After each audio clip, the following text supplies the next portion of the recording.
नमस्कार साथियों, स्वागत है आपका हमारे YouTube प्लेटफॉर्म पर। जैसा कि आप स्क्रीन पर देख पा रहे हैं, एक नई वैकेंसीज हमें एमपी में देखने को मिल रही है, जिसको कहा जा रहा है data entry operator. Data entry operator जो संविदा पदों पर जिसकी भर्ती की जानी है, और लगभग 20 पद जो है ये स्वीकृत किए गए हैं। ये ऑफिशियल नोटिस है, जिसको आप जो डिस्ट्रिक्ट सागर है, जो डिस्ट्रिक्ट सागर की वेबसाइट है सागर, है ना, sagar.nic.in पर जाकर वहां से आप डाउनलोड भी कर सकते हैं। वहां पर आपको नोटिस वाले ऑप्शन में देखने को मिल जाएगा।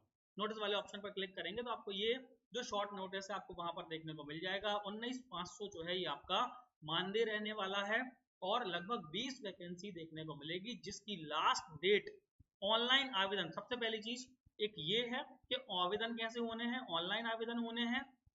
दूसरी, ऑनलाइन आवेदन करने की जो अंतिम तिथि है वो 15 फरवरी है, मतलब लगभग अभी एक महीना है ना। लगभग आप ये मान कर चले 27-28 दिन है, और एमपी ऑनलाइन के माध्यम से ही ये आवेदन किए जाना है। जिस तरह से बिजली विभाग की भर्ती के आवेदन किए जा रहा है, लगभग उसी प्रकार से इसकी भी जो है भर्ती की जाएगी। ठीक है, sagar.nic.in पर इसकी ऑफिशियल वेबसाइट रहेगी, और एमपी ऑनलाइन पोर्टल पर भी आपको जानकारी देखने को मिलेगी। 6 ओपन पद रहेंगे, 2 महिला अनारक्षित के पद रहेंगे, ईडब्ल्यूएस के 2 पद रहेंगे, अन्य पिछड़ा वर्ग में 1 पद महिला के लिए सुरक्षित रखा गया है। वहीं 4 पद ओपन रहेंगे। अनुसूचित जाति के लिए 3 पद और जनजाति के लिए ओपन में 2 पद रखे गए हैं। अच्छी वैकेंसी है ना। जनरली ऐसी वैकेंसीज लंबे समय तक चलती हैं, कोई ज्यादा दिक्कत की बात नहीं होती है। आगे बढ़ते हैं, क्योंकि अब संविदा नीति 2023 है ना, अभी आपको ज्यादा जानकारी दी ना हो, है ना, तो ये जो भर्ती होने वाली है ये होने वाली है संविदा नीति। जो संविदा पॉलिसी आई थी जुलाई 2023 में, उसके अंडर में होने वाली है, और उसमें साफ लिखा हुआ है कि आपको निकाला नहीं जाएगा, है ना। कोई साधारण, है ना, कारण के आधार पर नहीं निकाला जा सकता, कोई ठोस कारण होना चाहिए। तो यदि आप एक बार भर्ती हो जाते हैं तो आप लगभग ये मान के चलें कि एक अच्छी जो है पद पर आप पहुंच जाते हैं। ठीक है, 19,500 अभी आपका मानदेय रहेगा। इसके बाद जो भी आपका सीपीआई रहता है, जो भी हर बार बजट में सीपीआई जारी किया जाता है कि इतने परसेंट के साथ महंगाई बढ़ेगी, वो सीपीआई इंडेक्स भी आप पर लागू होता है, और उसके अनुसार आपकी सैलरी बढ़ाई जाती है। ठीक है, अर्हताएं देख लेते हैं। योग्यताएं देखने को हमें जो मिलती हैं, वो ये देखने को मिलती है कि जो ऑफिस वर्क रहेगा उसमें आपको हिंदी और अंग्रेजी दोनों में ही टाइपिंग आना चाहिए। इसका मतलब ये है कि यदि आपने सीपीसीटी क्वालिफाई किया हुआ है तो आपको हिंदी भी क्वालिफाई कर लेना है और इंग्लिश भी क्वालिफाई कर लेना है ना। इसका ये डिटेल नोटिफिकेशन है हमारे टेलीग्राम चैनल पर आपको देखने को मिल जाएगा, जिसकी लिंक डिस्क्रिप्शन में दी गई है। डाटा फीडिंग का कार्य बन जाता है, जो बच्चे है ना सीपीसीटी निकाल लेते हैं, है ना, स्कैनिंग करते आपसे बनी जाएगी।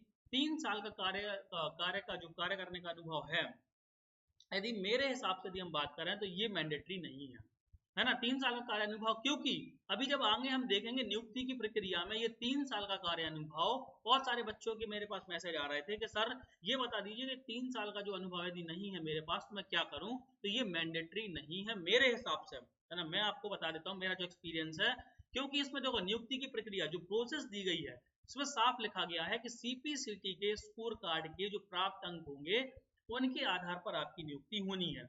इसका फर्स्ट स्टेप क्या रहेगा? फर्स्ट स्टेप ये रहेगा कि जो सीपीसीटी का एग्जाम होता है उसमें दो दो जो है भाग होते हैं, 2 पार्ट होते हैं। एक होता है थ्योरी वाला, और एक होता है आपका, है ना, हिंदी और इंग्लिश टाइपिंग वाला, है ना। दूसरा क्या होता है, सबसे पहले आपकी हिंदी टाइपिंग देखी जाएगी, और दूसरे नंबर पर आपकी इंग्लिश टाइपिंग देखी जाएगी। तो आपके थ्योरी में मार्क्स अच्छे होने चाहिए, है ना। यदि थ्योरी में आपके अच्छे मार्क्स हैं, 75 में से आपके 60 नंबर हैं, 65 नंबर हैं, 55 नंबर हैं, तो उसके आधार पर मेरिट तैयार की जाएगी। लेकिन ऐसे बच्चे जिनकी थ्योरी में एक समान मार्क्स आ रहे हैं, तो फिर उनकी हिंदी टाइपिंग की स्पीड देखी जाएगी।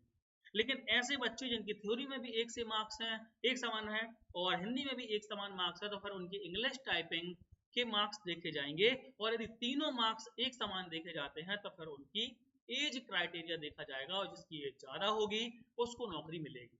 तो यहाँ पर कहीं भी एक्सपीरियंस के आधार पर हमें देखने को नहीं मिलता है। हालांकि इसके बाद समिति डिसाइड करेगी, कार्यालय कलेक्टर की अध्यक्षता में एक समिति, देखो ये लिखा है उम्मीदवार का चयन समिति के द्वारा किया जाएगा, है ना। तो चूंकि समिति के द्वारा किया जाना है ये चयन, तो है ना। तो फिर समिति डिसाइड करेगी कि किसका चयन किया जाएगा। बाकी ये पारदर्शी होता है, बहुत ही बेहतरीन वैकेंसी, इसमें कोई भी धांधली होने की चांस नहीं रहते और ना ही होता है ऐसा, ठीक है। तो ये आपको याद रखना है। सीपीसीटी इसलिए कहते हैं कि जब भी निकालो तो बहुत अच्छे मार्क्स भी लेकर आओ, क्योंकि अब केवल सीपीसीटी के मार्क्स के आधार पर भी जो है आपका सिलेक्शन हो जाता है। तो अहर्ताएं आप समझ गए, है ना। इसके लिए आपको चाहिए क्या है, इसके लिए आपको चाहिए है 12th, नहीं, है ना, हाँ 12th चाहिए है आपको, है ना। एक तो 12वीं पास हो, फिर एक वर्ष का डिप्लोमा में डीसीए या पीजीडीसीए हो, और उसके साथ साथ सीपीसीटी हो, दोनों सेक्शन में पास आउट होना चाहिए। थ्योरी भी पास हो, इंग्लिश भी पास हो, और हिंदी भी, टाइपिंग भी पास हो। तो ये 3 चीजें यदि आपके पास हैं तो आप भर सकते हैं फॉर्म को। 15 फरवरी इसकी लास्ट डेट है ना। पहले इनिशियल स्टेज पर यदि हम बात करें तो 1 वर्ष के लिए रहेगी, उसके बाद फिर आपके कार्य के आधार पर इसको लगातार आगे बढ़ाया जाएगा, ठीक है। देखो वेटिंग भी लाई जाएगी जो कि 1 वर्ष के लिए मान्य होगी। मतलब 1 वर्ष के अंदर यदि कोई भर्ती होती है, ये 20 लड़के जो ज्वाइन करते हैं, 20 लड़के लड़कियां जो ज्वाइन करते हैं, उनमें से कोई यदि खाली भी होता है, कोई छोड़ देता है नौकरी, तो 1 वर्ष के अंदर वेटिंग भी उठा ली जाएगी, ठीक है ना। यहाँ पर यदि हम बात करें तो यात्रा भत्ता भी आपको पात्रता होगी, यानी टीए आपको यहाँ पर देखने को मिलेगा, ठीक है। और जो अवकाश संविदा नीति 2023 जुलाई 2023 में दिए गए हैं, ये लिखा है, तो है ना। मध्य प्रदेश शासन के द्वारा जारी संविदा नीति 22 जुलाई 2023 के उपबंध इस पर लागू होंगे। इसका मतलब आप उसको भी देख लीजिए, बहुत अच्छी नीति है, उसमें एनपीएस वगैरह का भी प्रावधान किया गया है, एनपीएस वगैरह का भी प्रावधान। तो ये आपका आवेदन पत्र का प्रारूप है, आप इसको प्रिंट कर लीजिएगा, और प्रिंट करने के बाद उसमें ऑनलाइन आपको अपलोड करना होगा। एमपी ऑनलाइन के माध्यम से ये जो है होने वाला है आवेदन। तो ये बहुत अच्छी वैकेंसी है। यदि आपके 55 नंबर या 50 नंबर से भी ऊपर आपके मार्क्स हैं यदि थ्योरी में, सीपीसीटी में, तो आपको ये फॉर्म डालना चाहिए, चांस रहेंगे, ठीक है।